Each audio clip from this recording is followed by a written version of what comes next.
गुलशन बाराबंकी शहर में नया नया आया था। वो पहले फतेहपुर ज़िले में नियुक्त था। पिछले ही महीने उसका तबादला बाराबंकी में हुआ था। उसे इस शहर में अपनी बैंक की नई ब्रांच में ज्वाइन किए हुए 1 महीना हो चुका था, लेकिन अभी तक उसकी बाराबंकी शहर में रहने लायक ठीक ठाक व्यवस्था नहीं हो पाई थी, जिसके कारण वो अपने मित्र संजीव के घर रह रहा था। उसका सारा दिन जो बैंक की ड्यूटी में निकल जाता था, शाम को अपने बैंक के आसपास किराए के मकान की तलाश करता था। उसके मित्र संजीव का घर, जहाँ वो फिलहाल रह रहा था, वो बैंक से काफ़ी दूर था। बैंक से अपने दोस्त के घर पहुँचने के लिए 2 रास्ते थे, एक तेरी पुलिया होकर और दूसरा राम राम पुल से। उसके मित्र संजीव ने गुलशन को ये हिदायत दे रखी थी कि वो कभी भी भूल के भी तेरी पुलिया की तरफ ना जाए, क्योंकि वह एक सुरेल का निवास है। उसने बताया कि उस तेरिया पुल से गुजरने वाले लोगों का बड़ा डरावना अनुभव है, जहाँ कुछ लोगों को तो उस पुलिया की सुरेल ने मार ही डाला था। गुलशन इस बार जब गाँव अपने बीवी बच्चों के पास गया तो उसने बाराबंकी की पुलिया वाली सुरेल की कहानी सुनाई।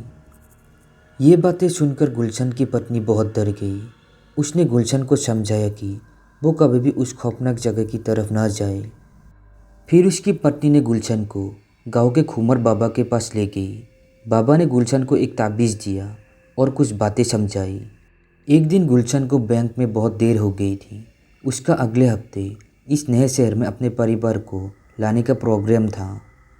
अगले दिन बैंक से छुट्टी लेकर वो फिर किराए के मकान की तलाश में निकल पड़ा, लेकिन बैंक के आसपास की कई जगहों में घूमने के बावजूद उसे अपने लायक कोई किराए का मकान नहीं मिला। आखिरकार आज भी गुलशन को अपने लिए मकान ढूंढने में असफल रहा। अंत में गुलशन अब निराश हो चला था। गुलशन उदास मन से अपने दोस्त के घर लौट रहा था। उसकी बाइक तेज़ी से सड़क पर दौड़ रही थी। गुलशन बहुत मायूस था। वो मन में ना जाने क्या क्या सोच रहा था। उसे ध्यान ही नहीं रहा कि उसके मित्र ने कहा था कि कभी भी तेरी पुलिया की तरफ मत जाना। लेकिन अजीब उलझन में फंसा गुलशन आज ये बात भूल चुका था। उसकी बाइक तेरी पुलिया की तरफ ही जा रही थी। ना जाने आज गुलशन के साथ कौन सी अनहोनी होने जा रही थी, क्योंकि अनजाने में वो आज तेरी पुलिया वाली सुरेल के संगुल में फंसने जा रहा था। तेरी पुलिया पर पूरा सन्नाटा छाया हुआ था। दूर दूर तक कोई भी नजर नहीं आ रहा था। अंधेरी रात में झिंगुरों की आवाज़ आ रही थी। गुलशन अपनी गहरी सोच में आगे बढ़े जा रहा था। जैसे ही गुलशन ने अपनी बाइक पुलिया पर चढ़ाई, उसे पुलिया पर एक सुंदर सी लड़की नजर आई। गुलशन अपने मित्र संजीव की पुलिया वाली सुरेल की बात बिल्कुल भूल चुका था। उसकी नज़र उस लड़की पर ठहर गई थी। वो लड़की उस सुनसान पुलिया पर अकेली खड़ी थी। गुलशन को उस खूबसूरत लड़की का सम्मोहन उसकी ओर खींचे जा रहा था। गुलशन ने अपनी बाइक रोक दी। तब उस लड़की ने गुलशन को बताया कि उसका इस पुलिया पर 2000 का नोट कहीं गिर गया है। उसे ये रुपए आज ही ट्यूशन देने के पगार में मिले थे, जो यह रास्ते में कहीं गिर गए हैं और बहुत ढूंढने के बाद भी नहीं मिल रहा है। ये कहते कहते वो खूबसूरत लड़की रोने लगी। गुलशन उस लड़की के आंसू देखकर भावुक हो गया। उसने पुलिया पर उस अकेली परेशान लड़की की सहायता करने की सोची, लेकिन उसे क्या पता था कि वो सुरेल द्वारा फैलाए जाल में फंसता जा रहा है। गुलशन अपनी बाइक से उतरा और उस लड़की का खोया हुआ 2000 का नोट पुलिया पर ढूंढने लगा। तभी कहीं से उसे हंसने की आवाज़ सुनाई दी। उसने मुंह उठाकर देखा तो डर के मारे उसकी चीख निकल पड़ी। वो लड़की जो अभी तक बहुत खूबसूरत लग रही थी, अब वो बहुत डरावनी बन चुकी थी। उस लड़की के बड़े बड़े दांत, बिखरे हुए बाल, लाल लाल आँखें थी, जिसे देखकर गुलशन डर से पसीने पसीने हो गया। वो ज़ोर ज़ोर से हंसे ही जा रही थी। उस लड़की के डरावने रूप को देखकर गुलशन की जान निकली जा रही थी। पुलिया की सुरेल अपने असली रूप में आ गई थी। गुलशन को अपने दोस्त की बात याद आ रही थी कि तेरी पुलिया पर मत जाना, उधर एक सुरेल रहती है। लेकिन गुलशन अनजाने में इस भूतिया पुलिया पर जा चुका था। गुलशन डर से बुरी तरह काँप रहा था। वो यही सोच रहा था कि आज उसकी जान बचेगी या नहीं।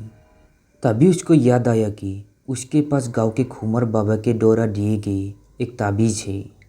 खुमर बाबा ने बताया था कि किसी भी ऊपरी हवा से पाला पड़े तो उस ताबीज़ को उसकी ओर फेंक देना, वो प्रेत आत्मा भस्म हो जाएगी। गुलशन ने तेज़ी से अपने गले में पड़ा वो ताबीज़ हाथ में निकाला कि तब तक वो सुरेल फिर से सुंदर लड़की बन चुकी थी। पुलिया वाली सुरेल ने गुलशन पर जादू कर दिया था। सुरेल को फिर सुंदर लड़की के रूप में देखकर वो उसके दानवने रूप को भूल गया था। वो उस सुरेल के सुंदर रूप को देखकर फिर से आकर्षित हो रहा था। वो लड़की गुलशन की तरफ आगे बढ़ने लगी। जैसे ही उसने गुलशन को स्पर्श किया तो उस सुरेल का हाथ खुमर वाले बाबा के ताबीज़ को छू गया। ताबीज़ को छूते ही उस सुरेल का जादू टूटने लगा। उसे अपने असली रूप में आना पड़ा। वो ज़ोर ज़ोर से चिल्लाने लगी कि जैसे उसे किसी बिजली का करंट लग गया हो। सुरेल का जादू अब धीरे धीरे टूटने लगा था। अब गुलशन को सब कुछ याद आ गया था कि वो इस समय एक सुरेल के संगुल में फंसा हुआ है। उसे ये भी याद आ गया था कि बाबा के दिए गए ताबीज़ के प्रभाव से ही उसकी जान अब तक बची हुई है। उसने देखा कि वो सुरेल पुलिया के नीचे बहते हुए पानी की तरफ भागी जा रही थी। गुलशन को बाबा जी की बात फिर से याद आ गई थी कि उनके ताबीज़ के असर से जकड़े भूत प्रेत ने यदि पानी को स्पर्श कर लिया तो ताबीज़ का प्रभाव समाप्त हो जाएगा। इससे पहले कि वो सुरेल पुलिया के नीचे वाले तालाब तक पहुंचती, गुलशन ने अपनी बाइक स्टार्ट करी और वहाँ से भाग निकला। उस सुरेल की लाल लाल आंखें गुलशन का पीछा कर रही थी, लेकिन गुलशन उस सुरेल के पहुंच से दूर होता जा रहा था। आखिरकार गुलशन अपनी जान बचाने में कामयाब हो गया। तो दोस्तों, हमारी आज की ये कहानी कैसी लगी कमेंट में ज़रूर बताना। साथ ही मेरे चैनल को सब्सक्राइब ज़रूर करना।